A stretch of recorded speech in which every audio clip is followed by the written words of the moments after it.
Welcome back. As I mentioned, we have Sheriff John Barnes here with us today, and he's got a variety of initiatives that he'd like to talk to us about. Well, thank you for coming in. Thank you. We appreciate you being here. I know you're very busy. It's been tough to get you in here, but all the same, we're at the end of the year, and I wanted to really just kind of recap what's happened and maybe some things that might be happening next year, maybe starting of the first of the year. So you have a variety of different initiatives that you guys have been focusing on. Yes, there were 5 initiatives specifically that I undertook when I took office almost 3 years ago. And if not for COVID-19, many of those would be fully realized through that time. Mm-hmm. Probably the one that is the most significant for your audience and for the county and really the nation is what's happening with the drug trends that are pouring into this nation over the last several years, and specifically this year. So we've seen an uptake in narcotics trafficking go on for several years. The border issues, obviously lack of security at the border is causing significant challenges in keeping narcotics out of the country. And probably the drug that frightens me the most is fentanyl. And I spoke about this on your program before, and I've been really taking this initiative on to hold drug traffickers accountable for fentanyl trafficking since really about 2016. And we've had several initiatives that we've undertook as a department, really kind of getting out ahead of the fentanyl trend and craze. Going back to 15 was the first time we saw our crime lab, by the way, internationally accredited crime lab, was the first crime lab west of the Mississippi to recognize fentanyl as a narcotic substance. And from that, it's just now skyrocketed. It was really a trend that we predicted would occur and has continued to occur since then. Mm-hmm. We sponsored for 5 years in a row legislation to be carried by Senator Pat Bates and frequently also by Pat Bates and Assemblywoman Cotty Petra Norris to hold drug traffickers who are trafficking pure fentanyl accountable at the same standards that trafficking heroin, cocaine, and methamphetamine are held to, but that has not made it out of committee, which is really a travesty. And what we've seen over the last 5 years, not only the significant increase in deaths related to fentanyl, but also the quantity of pure fentanyl being trafficked from south of the border, which is really frightening. Just the Sheriff's Department alone, and we have 6 different narcotics initiatives, plus an education program on top of that within the Sheriff's Department. And just the Sheriff's Department, we have seized 388 pounds of pure fentanyl. That's equivalent to 88 million doses of fentanyl. Several things are occurring that your viewers may not be aware of, and I'd ask them to please share this information with your children or grandchildren because it is that significant.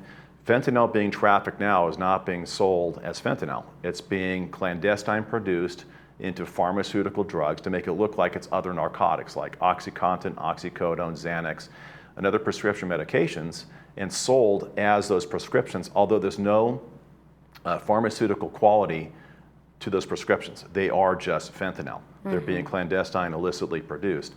So our young adults and children are taking these thinking they're taking a prescription drug or maybe testing or trying drugs for the first time, and they're consuming fentanyl. In some cases, it's just killing them outright, or it's addicting them to opioids, which then brings them back as a future customer for the cartels. Right. So that's really that market plan that they have. In 2016, we started a naloxone program. That's a narcotic antagonist, which is like Narcan. And all of our deputies in the Sheriff's Department carry that in their car. All of our deputies in the jails carry it because we have drug trafficking issues into our jails by criminal enterprise as well. And also our crime lab and our coroner's office also carries it with them as they're investigating these crimes. And we've had hundreds of saves of lives bringing people back from fentanyl or opiate overdose. The overdose numbers though are skyrocketing. Just in that 5-year period that I was talking about, just in Orange County, it's over an 1,100% increase in fentanyl-related deaths. This year, we're probably going to double from last year. We're already over 300, and we have over 300 cases pending toxicology, which have a high probability of coming back to some other factor causing their death, such as fentanyl or opioids. And in the state, it's up 1,600%. Yeah, it is out of control, like you said. Now, one thing I wanted to go back to talk about is where you said these are being disguised as other types of drugs. So drugs being prescription drugs. Where would someone get something like that? I mean, this is black market type stuff, or could you get it from a pharmacy? You can't, right? You can't buy it from a pharmacy. It's not being sold to pharmacies and then being prescribed. Okay. It's on the black market. It's either you can acquire it through known as the dark web, layered encrypted websites where you can get into it and purchase it and have it just sent to you. A lot of our young adults and teens are buying it through social media platforms, and we call it Drug Hub. It's like, having it delivered to your house and consuming it there. Unfortunately, those families that are losing young adults and teens, more often than not, they find their child deceased in their bedroom the morning after, not knowing that they had consumed one of these illicitly produced narcotics. Right, and I remember the last time that we talked about this. This is a highly, not so much addictive, but a high dose. Well, let me rephrase that. You can have a small amount of fentanyl, but it's lethal. Correct? Yes. So what I tell people generally is it's 50 times more potent than morphine. And there's a new variant coming online now that we're seeing called carfentanil. Carfentanil is 100 times more potent than fentanyl, which is 50 times more potent than morphine. So it's just very, very toxic. To put this in perspective for those who may be viewing, if you took a sugar packet, which is a gram, and dumped it out on the counter, that's 500 potential lethal doses of fentanyl. Jeez. Just 2 granules of that is enough to potentially kill somebody. So is it money that is driving this? Because think about it. I mean, from my perspective, is that if you are selling something that is so lethal, it's just killing people. I mean, it's not like they're coming back for more and more. So Sure. what's driving that? Well, it's both. There's an economy within the narcotics trade. There's supply and demand. As long as there is a demand for narcotics north of the border, which is why we're so heavily focused in our jails on getting people into sobriety, because if we can walk them out of our jails into sobriety, then their chance of relapsing and returning to jail is significantly reduced. And I'll cover that topic just in a moment. Okay. So it is exactly that. There's an economy that drives it. Fentanyl is cheaper to produce than heroin is to produce. It's easier to traffic because 1 kilo is equivalent to 50 kilos of heroin, and the penalties are less in the state of California for trafficking pure fentanyl. So we're actually incentivizing the drug trafficking organizations or the cartels to traffic pure fentanyl because the risk is much greater and the profit is much more. The addictive qualities in fentanyl is really where the hook is. So getting people addicted to come back as future customers is worth the risk of those few people or those people who may die on it. Wow. They're really trying to build their customer base. So much so that we're seeing marijuana-laced fentanyl now on the market. Marijuana that's laced with fentanyl to get people addicted to the chemical substance and move on to more addictive narcotics. That is frightening. It really is, because we don't know what we're getting. But it's better to go to a pharmacy or a trusted doctor of some sort rather than going off the market or taking it from someone else, for sure. Sure. There's those legitimate narcotics such as oxycodone, OxyContin. They do have an addictive quality to them, but they are now being very much more controlled than they were in years past. And through a doctor, through legitimate pain management is an appropriate use. But pain management means when you're having extreme pain. Me personally, I rarely even take Tylenol. I try to stay off of substances just to make sure that, not that you can get addicted to Tylenol, I just think your body has a way of getting through those things. And that's just me personally. I'm not saying other people can't use those things. Right. But when you're getting prescribed something that's so addictive, like OxyContin, oxycodone, or one of those other Percocets, they really need to be controlled and managed well. When you're consuming those.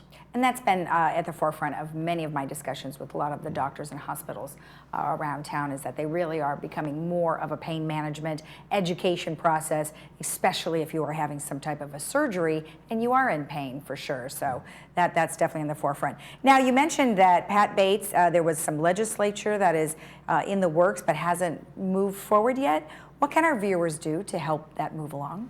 Well, I think, and here's the unfortunate part of just this discussion regarding the opioid crisis. If not for COVID-19, this was the largest national issue or issue we're facing as a nation. And it's kind of been sidelined because of COVID. I'm not saying that's a good or bad thing. It's just our focus has been on getting through the COVID crisis. Right. But this has manifested now over the last almost 2 years to become much, much worse. Yeah. And I've said for years that, unfortunately, viewers will know somebody impacted by the opioid crisis, or they don't know somebody yet, because it's becoming so prolific that we're talking to families now, it's no longer a question of educating them. They're now telling first-person stories of, yes, my neighbor, my son's friend, they know people now because it's becoming so prolific. And keep in mind, this is not taken into consideration the hundreds of people we've saved through our naloxone program by bringing them literally back from the dead and saving them through that. I mentioned our jails a little bit. I want to cover that because if not for COVID-19, a lot of the initiatives we have, which is another one of my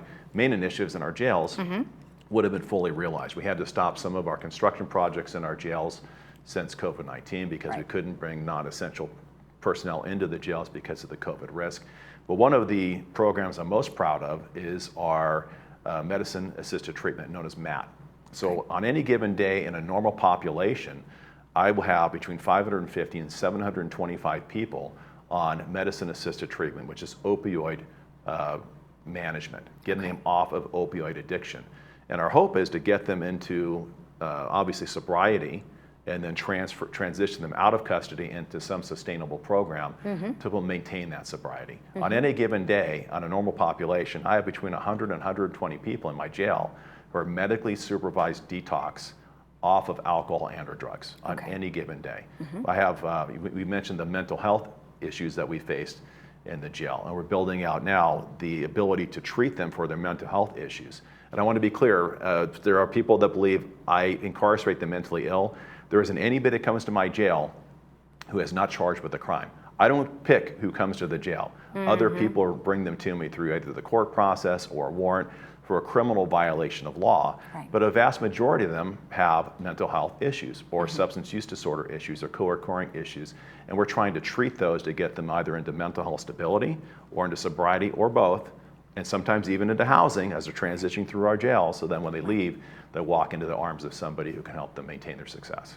Some of the concerns that have been pretty much highlighted across the country is this early release or late night releases or things like that. So talk to me a little bit about what we're seeing. Well, we don't do late night releases anymore. That happened for many years, and it just became one of the lines that if my staff tells me this, I might hit them if they're close enough, is that's the way we've always done it. And challenging them on why we did it that way really exposed some of the opportunities to pivot. And one of those is we always released after midnight because for decades we were so overcrowded that we needed every available bed.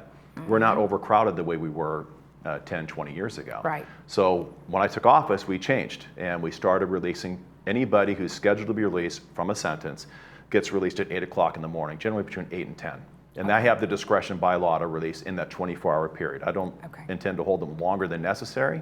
But I think it's beneficial not only for those who are entrusted to our care, but their families or service providers to be available to receive them and put them back on their feet or drive them to a program or have the program pick them up, which we have that happen routinely so that they can maintain their sobriety or whatever they need. In fact, we have even changed the point that I call this the high school guidance counselor approach, that when our inmates are coming up for release, they get interviewed by staff to find out what their needs are, and this is a progression of just the programs we have, what their needs are, where they're going, if we can provide services to them, whatever that might be, so we can try our best for those who are willing and receptive to connect them to services once they leave our jail. I think that's very, very important. Absolutely, absolutely. And then one last thing on this particular subject is talk to me about the veterans. There's like a unit for veterans. Yeah, we started that 2 years ago. I'm very proud of it. It's not, it was modeled after other counties across the nation that have a veterans program. Our jail is much larger in size as far as population than some of these other programs. But we call it Humvee. It's Housing Unit for Military Veterans. We bring them together. They're from all the different branches of the military. We put them in one unit. There's a camaraderie that takes place. We give them the same level of service as anybody else gets, but it's more focused on them particularly. And most importantly, connecting many of them to services they're entitled to but just aren't taking advantage of through the VA and other venues. So we connect them to all of those. It's been tremendously successful. The average, a normal for a career criminal or somebody who frequents the criminal justice system, the normal rate of recidivism is usually around 35%, give or take a little bit. This program specifically, we haven't had anybody, I think we had the first person come back out of the many people through there, so it's in single digits. It was at 0% recidivism for the first 2 years, but it's been tremendously successful to get people back out into the community on their feet, appreciated and valued for the service to our country, which they're entitled to. They just made some poor life choices in between, and I love the program. I visit it frequently. That's a great one. That's awesome. All right, let's talk about some other things that have been highlighted. I swear, you turn on the TV and there's always something, right? Yes. Smash and grab and protecting our community. What do we need to know about all that? Well, that's a difficult one because I think that there are a lot of opportunistic shoppers taking advantage of not only, I think some of the political environments that have been created, and not to make this a political session, but some of these very lenient public defenders that have refused, district attorneys that are almost acting like public defenders who are apprehensive or reluctant to prosecute some of these crimes. So it shouldn't be really alarming or surprising to see people acting out in these areas where there's a lack of accountability. I can tell you in Orange County, I'm a little unique. As I mentioned, I have capacity in my jail. So if you come to Orange County Jail, you're going to serve your sentence. We don't do early releases because of the congestion. And I think we still have a county that holds people accountable for crime. Yeah. I have an excellent relationship with the other 21 chiefs of police in Orange County. And we have a holistic strategy in dealing with things just like this. The smash and grabs, the organized crime. I'm not going to tell you what it is because that's my playbook and I'm not going to let you peek. But if there is that intent to come to Orange County and commit a organized crime like we're seeing on the TV, we have a plan and we'll have a response for those people. Well, that's good to know, and that's why we like living here and we like having you as our sheriff. So thank you for doing all of that. Let's talk a little bit about some of your other things that you have on here. You've got an enriched partnership. What is that? Well, I love this. This is the part I love the most about what I get to do, and that's really building bridges with members of our community. I have several that I've started while I've been sheriff. Some existed before. My favorite is the Interfaith Council. We have relationships with all the different faith traditions in Orange County. This was started years ago by Sheriff Hutchins and myself, and I loved it because it was really, if you think about what happened in Minneapolis with George Floyd and you have this uprising, that's too late to build relationships. You have to have those relationships established long before you need to have the collaboration and work with the communities that are impacted. And rightfully so, communities like Minneapolis were impacted by that event. And it impacted everybody across the United States. So here, I was able to reach out to people whom I already have relationships with throughout the community, but particularly the Black community, through churches who we have just discussions and forums and talks, and we talked it through in a way that brought them here. But I love most about this program is that we have regular meetings. In fact, we have one coming up scheduled for, I believe it's next March, and it's specific, through our faith outreach, specific to mental health. So we're going to have a mental health summit with our faith traditions through all the different churches. It's aimed at the places of worship, whether it's synagogue, temple, mosque, or whatever it might be to able to know how to address mental health within their congregation so they can treat that appropriately at a much lower level, really before it manifests into a violation of law. That's one of my great ones. I have a Black community council as well. I have a Latino or Latinx community council that started as well. That's been in existence for some time. But really making sure that we kept our own house in order. I have a group of employees that represent the various diverse workforce that I have. And it's everybody, Black, Latino, women, LGBTQ. And we just sit down and make sure that before we talk about how we're relating with the community at large, that we have the relations and really the values of all these groups in our organization intact first. And it's been very powerful. That's great information. Now, of course, let's look into 2022. Obviously, you're going to carry many of these programs through, improve on them or expand them or whatever the case might be. But one thing I think you've always definitely done is, as you have here, maintain culture of integrity and professionalism. How will you carry that out next year? Well, we always, if you think you're the ship that's arrived, that's when you become the greatest risk. So we're constantly looking at ways to innovate and become better at what we do, whether in delivery of services to the public or accountability of our employees. We've had some employees that have not met my expectations or that of the public, quite honestly. And when that happens, we hold them accountable. I think it's amazing and I'm not saying this with any sense of pride, but I have exited probably more deputies out of this profession than perhaps every other sheriff before me combined. I'd have no problem saying you're not meeting the expectations of this organization or the public, and you don't get to work here anymore, and you don't get to wear a badge and a gun. And that's what we'll always do. Here's the amazing thing about that, though. When you look at the 4,000 other members of the department, you see somebody who does something egregious, and you hold them accountable appropriately, and if necessary, exit them from employment, the rest of the employees, they actually sit up a little straighter and stand up a little taller. Yeah. Because you're sending it's a value statement. This person's behavior or conduct or lack of character in what they did is not consistent with the rest of us. And if you make excuses for it and keep them employed, it's the opposite impact. You're sending a message to the rest of your work staff that this is good enough. This is the bar we're trying to reach. Right. And that's not good enough for me. And I think that our staff, we hire great people. I'm not having any problem getting people to want to come work for the Sheriff's Department like someone that appears in this industry. Yeah. We had 17,000 applications for deputy sheriff to fill about 200 positions. Wow. So I'm in a very unique position as far as recruitment and retention. I'm very proud of the work that the people in my organization do. Well, you are doing a great job. We appreciate you coming in and sharing Thank the you. information with us. Thank you very much. Thanks for having me. You're welcome. And we'll be right back after this.